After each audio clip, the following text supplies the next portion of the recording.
Oke, baik. Sekarang kita akan coba membahas tentang perpotongan antara garis dan bidang. Oke, kita ilustrasikan dengan sebuah contoh kasus yang sederhana. Misalkan kita memiliki sebuah bidang dengan persamaan X plus 2Y plus 4Z sama dengan 7, seperti bidang ini. Lalu kita mendapatkan sebuah pertanyaan, di titik manakah garis Q0, Q1 akan berpotongan terhadap bidang. Oke. Kita tidak tahu di mana posisi Q0, apakah Q0 di atas ataukah Q1 di sini, Q1 di atas. Kalau Q0 dan Q1 di atas tentu tidak berpotongan, ya. Garisnya di sini begitu. Ya, tidak berpotongan. Tapi kalau misalnya Q0 di sini dan Q1-nya di sini, maka akan berpotongan. Nah, berpotongannya mungkin sebentar. Coba kan kita supaya lebih ilustratif.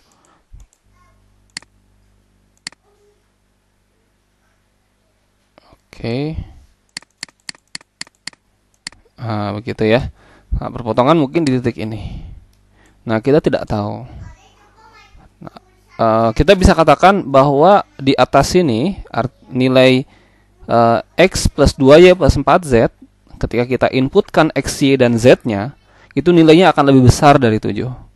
Tapi ketika X, Y, kalau di daerah sini, X yang ada di daerah sini, kita inputkan X-nya, Y-nya, Z-nya, itu akan kurang dari 7.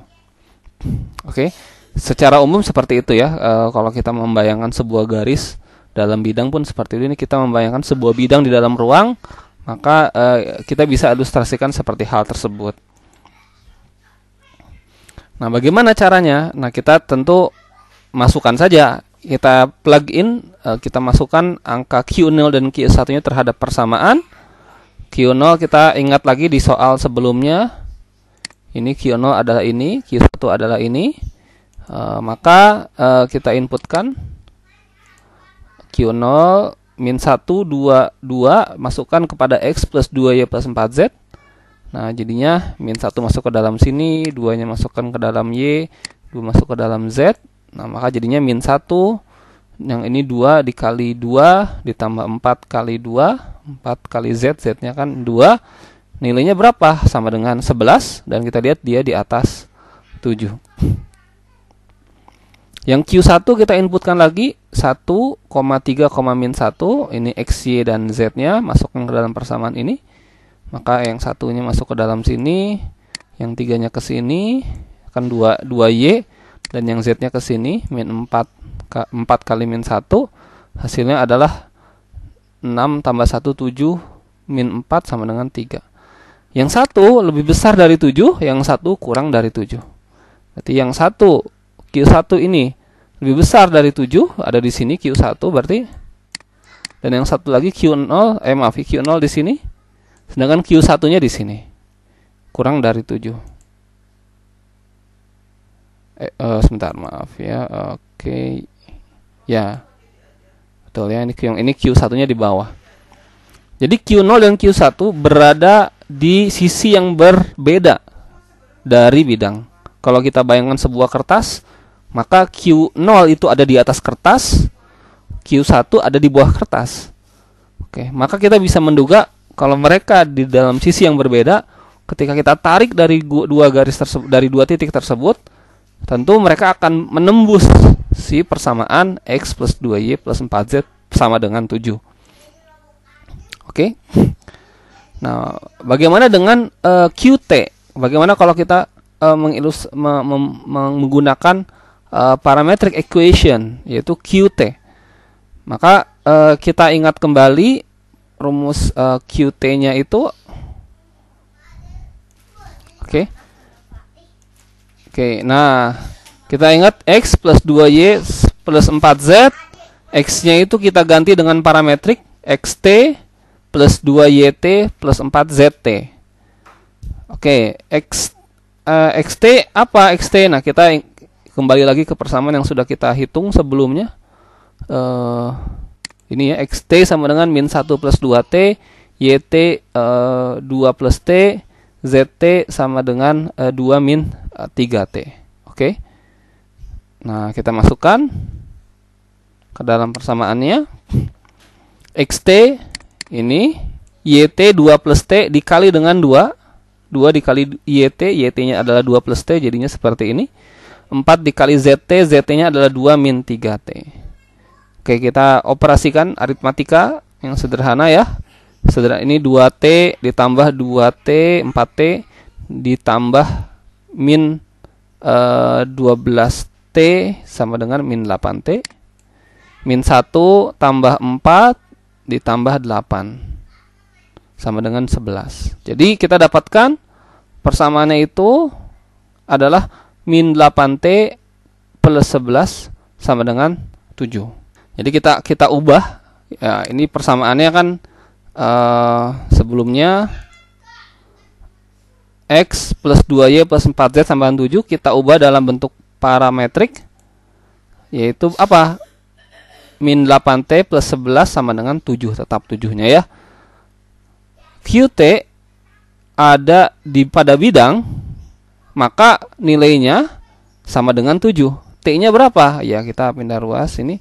7 dikurangi 11 min 4. Min 4 bagi min 8, T-nya sama dengan 1/2.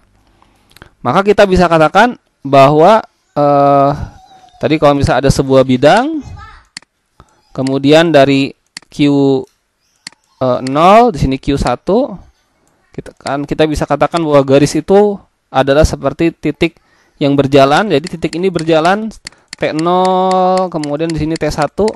Nah, di sini ada saat-saat di mana dia menyentuh, yaitu adalah ketika T sama dengan 1/2. Oke. Pertanyaannya di titik berapa? Ya, T-nya sama dengan 1/2. Kita masukkan ya ke dalam persamaan ini. XT-nya sebentar. Oke, kita ingat lagi persamaan parametrik. XT kan sama dengan ini. Kita kembali lagi ya. Persamaan parametrik yang sebelumnya. Oke, ini ya. XT sama dengan ini, YT sama dengan ini, ZT sama dengan ini. Oke, maka kita bisa katakan XT, T-nya masukkan 1/2. XT kan sama dengan ini ya, XT sama dengan min. Oke, sebentar, kita mungkin lebih mudah melihatnya di sana tadi. XT berarti masukkan setengah, 2 kali 1/2, 1 min 1 sama dengan 0. 2 ditambah 1/2 sama dengan 5/2. 2 min 3 dikali 1/2 sama dengan 3 sama dengan, nah itu 3/2. 2 dikurangi 3/2, 4/2 dikurangi 3/2 sama dengan 1/2 ya, harusnya kita coba cek. Betul ya, 0, 5/2, 1/2. Berarti titik ini adalah apa? Ya, titik ini adalah 0, 5/2, 1/2. Oke. Ya. Jadi garis ini berpotongan di bidang pada titik 0, 5/2, 1/2 di T sama dengan 1/2. Oke. Nah, sekarang pertanyaannya, dia berpotongan, maka solusinya hanya satu, yaitu ketika T-nya sama dengan setengah. Nah, bagaimana jika ternyata garisnya itu bukan saja berpotongan, tapi dia memang sepanjang bidang, jadi bersentuhan terus? Maka ketika kita inputkan XT, YT, ZT terhadap equation, hasilnya akan selalu sama dengan 7. Ya, jadi akan selalu nilainya sama dengan 7. Kalau tadi kan kadang kita lihat persamaan sebelumnya ya, kadang lebih dari, kadang kurang dari. Tapi kalau dia bersentuhan dengan bidang, maka akan selalu sama dengan 7. Nah, kalau misalnya kita garisnya itu paralel terhadap bidang, maka kita akan menghasilkan konstanta yang berbeda. Oke, jadi nilainya kita akan mendapatkan angka konstanta yang berbeda, begitu.